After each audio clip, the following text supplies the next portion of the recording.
Morning, everybody. Well, we're doing some shop work today. I got the mower deck off the old Craftsman over there. We've been abusing the heck out of this poor thing. Been using it as a brush hog, more or less. Not to mention we've had it for quite a few years now, and we used to do a lot of other lawns for money, so we've put way more hours and stuff on this tractor than I think than what I was ever designed to do. But you know, it's held in there pretty well. I gotta give a hands off to Craftsman there. This bracket on here broke several years ago, and I kind of quick welded it back together. Earlier this year it broke on me, and I did the same thing knowing that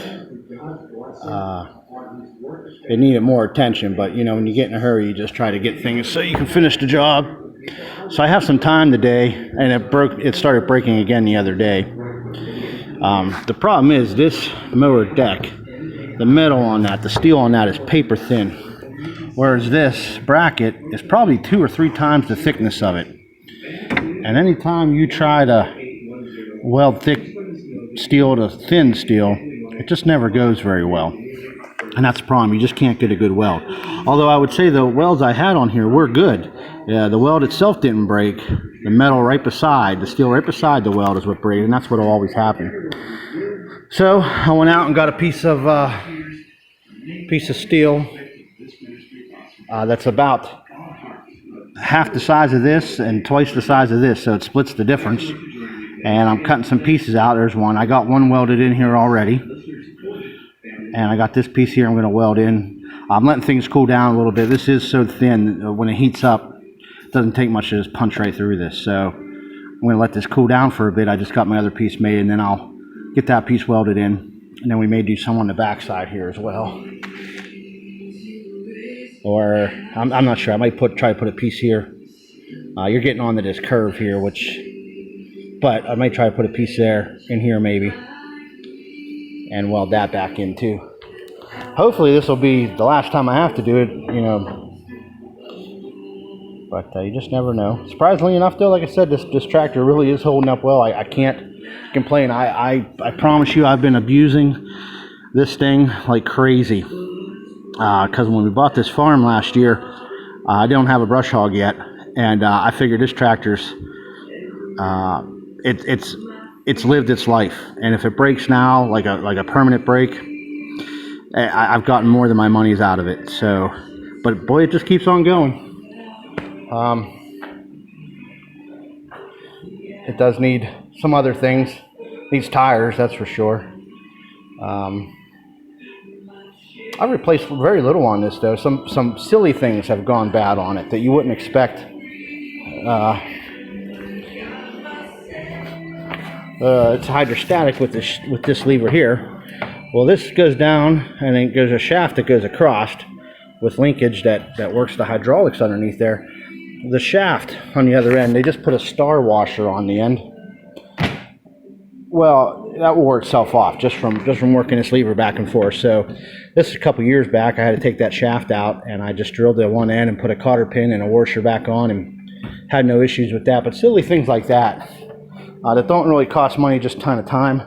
The thing now though that's kind of wrong with it is the steering. It's a shaft that goes down, and at the end of it's a gear, and then the racks below that. And the teeth are okay, but the shaft that comes down from the steering wheel, where the pinion gear is, it goes through a bushing, and that has just worn itself over the years to where it's loose, and now that pinion gear slides away from the rack just enough that it will skip teeth. Especially, you know, the rougher ground that I've been mowing, if you hit a rut or something, it'll just turn those wheels, and if you try to turn tight, it's starting to bounce teeth. The teeth don't look bad yet, but if that keeps happening, the teeth are going to start to wear pretty bad. And I'll be honest with you, I don't know how to fix that, because it's the actual bushing that's wore out. So I'll have to see if I can actually get a new bushing for that. Maybe this winter. That'll be a winter project, maybe. The thing, because at the same time, I'm also thinking about just replacing this tractor. But it runs good. It doesn't smoke. So we got the old welder fired up today. just trying to do some of those repairs. The farm truck's sitting outside the door. It needs to come back in. It needs back brakes done on it. And of course, worst timing in the world because I really need it. So that's going to probably happen within the next week or two, as I have time. Because one of the other projects I got going on, a friend of mine up the road has a backhoe. I got to bring it down, and I helped him weld his bucket up on it. I got a big new field road down to the field that's a little not so steep. So I'll get some videos on that when I do that. But that's got to happen this weekend. So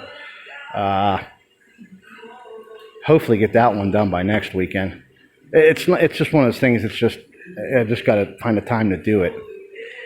So that's what's going on in the shop. Of course, we have the old 77 Ford dump.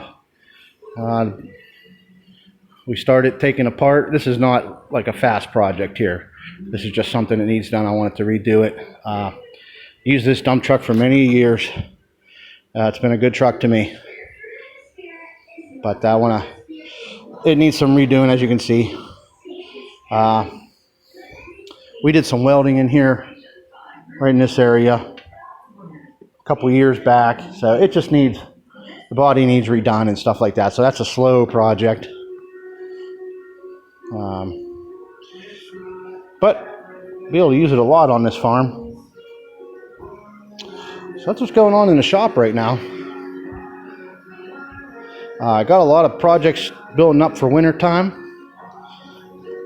Hopefully get a lot of footage of that in the winter time. But that's where we are. It's kind of a midweek. I just happen to have off today, and decided to try to get some of this stuff done, get caught back up. All right, thanks guys.